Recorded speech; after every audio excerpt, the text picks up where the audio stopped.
Hey guys, welcome to my English channel. Today we're going to have a longer class where we're going to work on our pronunciation and speaking like a native. It's not just about the right pronunciation of words.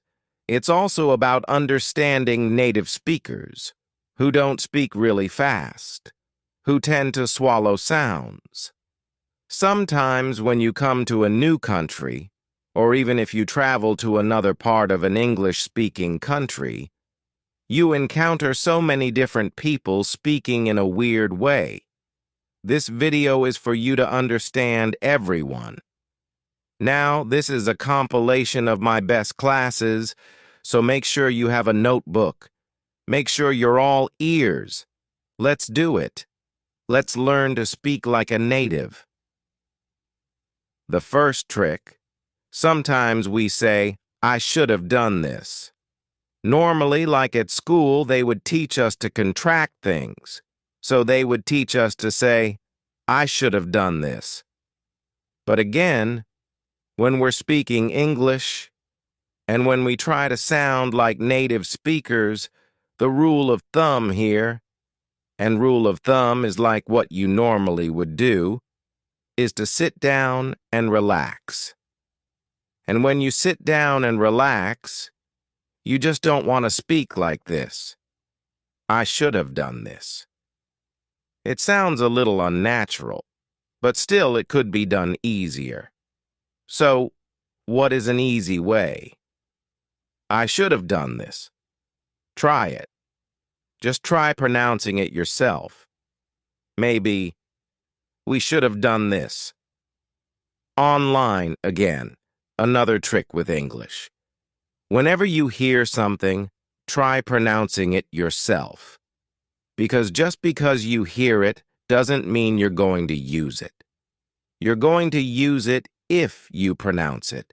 And if your muscles are like, oh, this is the way it works. It's like exercise. The more you exercise, the better you are at what you're doing. So pronounce with me. I should have done this. Should have. Okay, now we're talking about English that you can use in your daily life. We're not talking about English that you're going to use in the classroom or when you're passing an interview to Harvard. When you're speaking academically, you'll be like, I should have done this. But when you're with your friends, when you're in the environment, you say, I should have done this. I should have done that this morning. The same with could have and would have. I could have done this. I would have done this. Why show this like dance to you? Because again, English is very optimized for like singing. When I was doing a lot of singing classes, my singing teacher would tell me that I sing a lot better in English just because, you know, the way people speak English, it's like a song. They connect words and it adds some rhythm. So, practice with me. I should have done this. I could have done this. I would have done this. The next word is a preposition. First of all, it's not off, it's a. We're going to show some transcription here, so it's not this. It's not off. Cup of tea. But if you want to sound like a native speaker, if you listen to how they're saying this, they're saying it cap of tea. And this is very British. Cup of tea. Okay, American. A lot of stuff. Cup of tea. It's no longer off. It's just a cup of tea. A lot of stuff. It's got a lot of stuff. So, whenever you have off in your phrase and the next word starts with a consonant, there is a big, big chance that a native speaker would replace of with a. A lot of stuff. I did a lot of stuff here too. A lot of water. A lot of trash. A lot of clothes. Not a lot of clothes. If we talk about reductions, there are words that sound with an H, like him, her, he, have.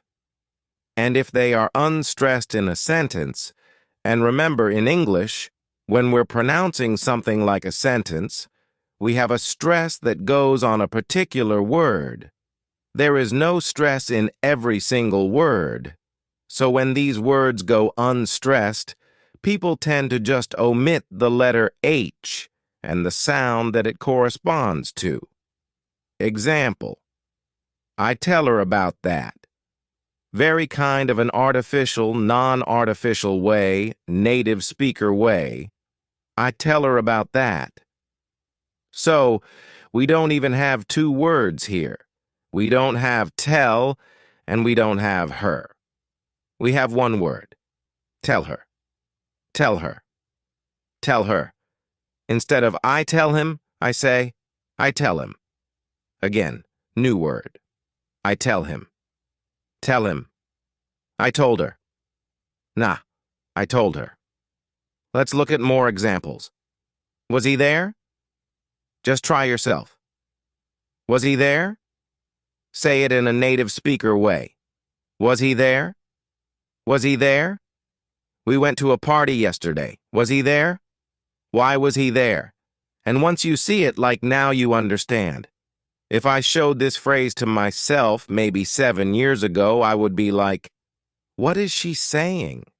Just because I didn't know all the tricks. And now you know them. Write them down.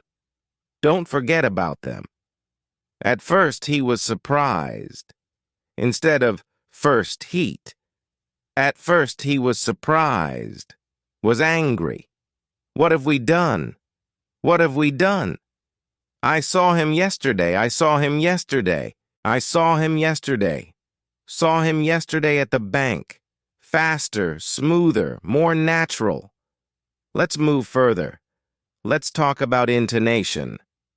Oh, it is so difficult, which means, yeah, it's difficult.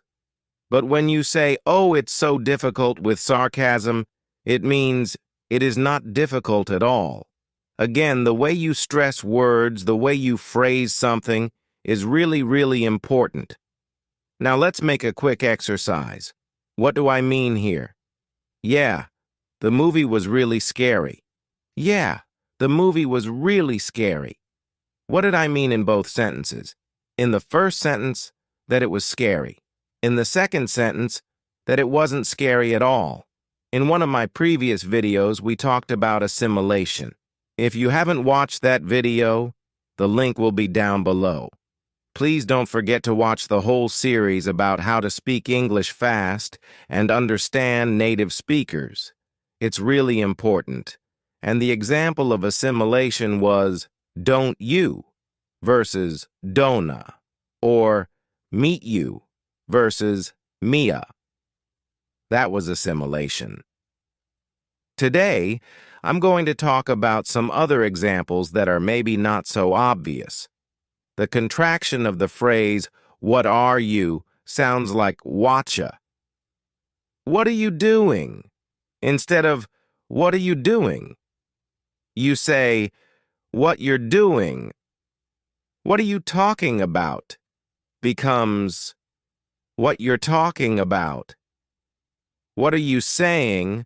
Becomes, what you're saying. The contraction of what have you sounds like watcha. What have you been doing? Becomes what you've been up to. Watcha is also a contraction of the phrase, what do you? What do you think? Becomes, what you think? What do you want to do now? Becomes, what you want to do now. And watcha is also a contraction of what you do. What you got to do becomes what you got to do. Instead of do what you got to do, you say do what you got to do. Again, this is something that you learn as you go. They all sound like watcha, but you will guess the meaning from the context, and you're going to get there. It's not that difficult, but once you know the trick, it makes it easier. Something that happened to me. Well, I would say recently. Maybe a couple of years ago, when I was babysitting my aunt's dog, I started to talk to a lot of Americans who had a dog as well. Because I was walking my dog, I heard people say, "Who's a good boy?" Good boy. Or another phrase, "Who's a good girl?" So, basically, what I heard there, I heard them saying not good boy, but who's a good boy? Nobody said good boy. They took the word good and replaced the D with the first letter of the word that followed. Who's a goop boy? Good boy. Who's a good girl? If you pronounce it the way they did, it was like, who's a good boy? Who's a good girl? And I was like, am I hearing something? And I was like, yes, I'm hearing something. And this is the way I learn accents. I just listen to people, and I'm like, wow, this sounds confusing. This is not the way it's written. Sometimes I would just ask them to repeat because I want to understand what's going on. And they go on and explain to me the way they pronounce it. It's not a rule, guys. So, whatever we're talking about in my videos about pronunciation, these are not rules. This is just something that I notice when I walk around California and hear people speak. When I travel, these are just notes that I'm sharing with you. Again, when we're talking about learning a language and understanding others, it's all about, first of all, it's all about understanding. Because when you know these tricks, you're able to understand them better. But also, if you decide someday that you want to adopt some of the accents, like I did when I first came to the U.S., I was ordering coffee and I said, hot coffee. And they gave me cold coffee because you pronounce hot this way, not hot. You say hot. And I had to drink cold coffee in New York, and it was kind of cold. It was May, and I was a little upset. I told myself, I gotta learn. I gotta learn the American accent. I think my accent has changed completely since I moved to the U.S., and it's changing every year. It's changing because I encounter more and more people. I encounter more and more situations where people would say something, and I would be like, wow, this is weird. We need to stop here. I need to analyze this. So, let's move into the video and continue with whatever I just mentioned. Why do native speakers do this? Why do they say good boy, good girl? Again, the rule here is that they just want to speed up everything, and English is this great language to sing in. So, whenever you're singing, you just want to omit sounds. Want to omit something that stops you? Something that makes you kind of stop and take a breath? You just want to connect everything. So, good boy is a little like good girl, but if you say good boy, it's like one word, good boy. Easy, right? This is why people do that. This is called assimilation or sound change in the English language, and it is quite common. Another example of sound change is white paper. It sounds like Y paper. So I kind of say white paper, but because I'm connecting, it's even like one sound. It's not white paper, which is British English. White paper is very British. White paper is very American. Another great example, speedboat. Americans, I guess, don't say speedboat. I don't say speedboat. I say speedboat, but then it's connected. A speedboat, the speedboat. So you see what's happening here? I just want you to realize that it is happening. because it will help you understand native speakers a lot better. And because of the way the different sounds are made in our mouths, sometimes we get a completely different situation. Let me give you an example. I can go now sounds like I can go. So we kind of add another G at the end of the word can. I can go, can't buy, I can buy.